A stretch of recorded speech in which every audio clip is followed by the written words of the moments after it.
Hey traders, this is Ron Haidt at Market Tamer. Happy Tuesday. Hope you guys are doing great. I am back for my little extended weekend getaway. As always, nothing in this presentation shall constitute a recommendation to buy or sell any security. Trading stocks and options involves risk, and specific financial issues should always be addressed with your financial advisor. Kick off here with the spiders, down almost 1%. Volume was pretty decent, but we're still above the 20-day EMA in red. As long as that happens, bulls have the edge, and the real litmus test, that's that institutional moving average in orange, the 50-day. We get below the 50-day, that's what shifts the sentiment to bearish from bullish. We stay above it, bulls get the edge. Below it, bears get the edge. It's really as simple as that. Same story for the diamonds. The Dow ETF was down 0.71%. Again, watch the 20 and 50-day, below the 50-day, that's where the bears get the edge. The Qs, now here we have the 20-day in red, the short-term momentum moving average, and the 50-day in orange, both coming together. This makes life a little easier. Below 183.46, let's just say 183.50. We get below 183.50, bears get the edge. Above it, bulls down the offensive or have the edge. We could have a trading range, 190 resistance, maybe 170-ish support, since we didn't break out. So maybe there's a trading range for the next couple months, we'll see. But even after today's drop, bulls still doing fine. IWM, 3 straight days it's been down. Let's zoom out actually. You can see how this downtrending channel is still in play. And we're below the 200-day in purple. That's the bigger institutional moving average. So IWM just keeps underperforming.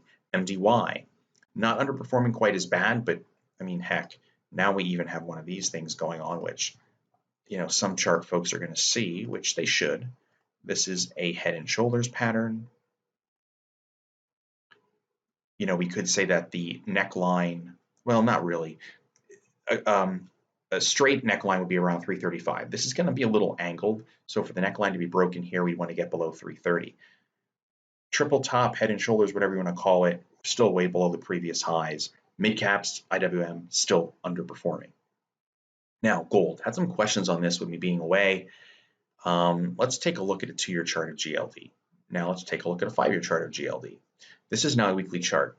I said I wanted to get above 130. Well, that happened last week on Friday. And so far this week, we're adding to it. If I go to a 10-year chart, you can see how 130 was broken. If June, which still has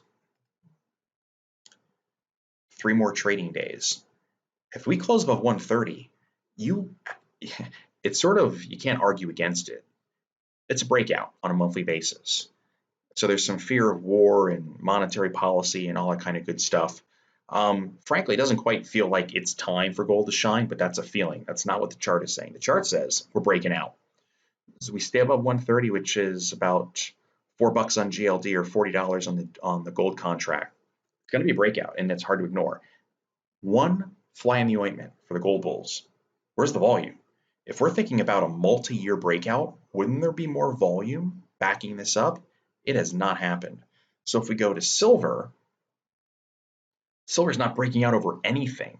Gold soaring, silver's lagging. This is a bearish divergence. I mean, if silver plays catch up, this could be a massive rally in terms of percentages, not dollars, because it's such a cheap ETF, but it's not coming along for the ride. That's a 10-year weekly, a monthly. Let's do a 5-year weekly. I mean, the volume's coming in a little bit, but we're not even making a higher high yet. I mean, gold is busting through serious resistance levels, making itself known. Silver can't even get out of its own way on the weekly basis. If we go to a 1-year daily, oh wow, that's big, right? I guess we took out this little high, but we still haven't taken out this one. It's really, really bad how bad silver is lagging. Maybe it's going to play catch up. We'll see, but it's usually a negative divergence. Now, if we go to the miners, here's SIL, the silver miners, doing a little better. Down in the low 20s, now we're getting into the upper 20s, but again, we're coming into previous resistance points. If it gets above 28 bucks, that's noteworthy for SIL. GDX, now we have big opposing candles up here, so that could be potentially a reversal signal, but here's 2 years daily on GDX. We're at 2-year highs. If we go 5-year weekly, again, I said watch 25. We broke through it on Friday of last week, and now there's follow through. The main target is up there around 30. 20% higher potentially from a resistance perspective. And then I get questions on NUGT. So here is NUGT. This is a 3 times bull gold miner. This often attracts speculators, retail traders, and folks who just don't know what they're doing. Because when you get into double and especially triple inverse or 3 times triple levered ETFs, there's constant rebalancing. You could actually hold these things, have the mirroring security go higher, and you lose. That's how crazy this is. Because of all the reverse stock splits, this stock was up in the 300s. Now it's at 27. It's really, really bad. If I zoom in here in the short term, NUGT's gone from 17 to 27. So this is a real positive move here, right? That's a weekly basis. Let's do a 1 year daily. Here, this is what I was looking for. It went from 15 to 30. It's a double in almost, 3 weeks, 3.5 weeks. But when it drops, I mean, just look how quickly it can go from 24 down to 11, where it loses over half its value. Gold didn't lose, the miners didn't lose half their value in 2 months. Just to show you, I will show you this. It went from 22 to 17. You can see the difference. It dropped like 5 points. But NUGT, let's try this again.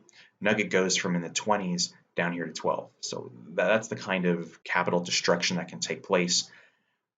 Trailing stops here, a 20-day EMA can potentially work or be considered, in my opinion.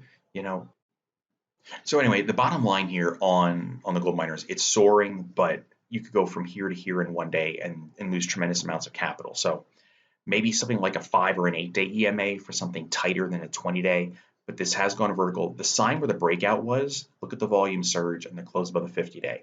If you correlate that to GDX, you'll see the same thing. And that could be a go sign, maybe a long trade idea consideration. But when these things go up 50, 100% in a short period of time, it's hard not to just take profits and sell into strength. That's one of the hardest things to do. Sell a winner when it's winning, right? But with these triples, again, any reversal can be incredibly destructive. All right, moving on. Enough about that. Here's the euro. We don't talk about the euro dollar much. The euro is getting close to breaking out above the 200-day. And the dollar, if the euro is up, the dollar is probably getting close to touching its 200-day. We're not quite there, but a break below the 200-day would be bearish for the dollar just on the daily chart and bullish for the euro. 3 quick stocks here. Here is Google. Lost 2.6% today. It came up to the 200-day and we rolled over. Target back down at these lows around 1030, 1040, and then back down to the December lows. It needs to get back above the 200 and the 50-day to turn bullish. Apple, really quickly, another common stock, it was down 1.5%. You have the 50 in orange, 20 in red, 200 in purple. Below all three is bearish if it can stay above it.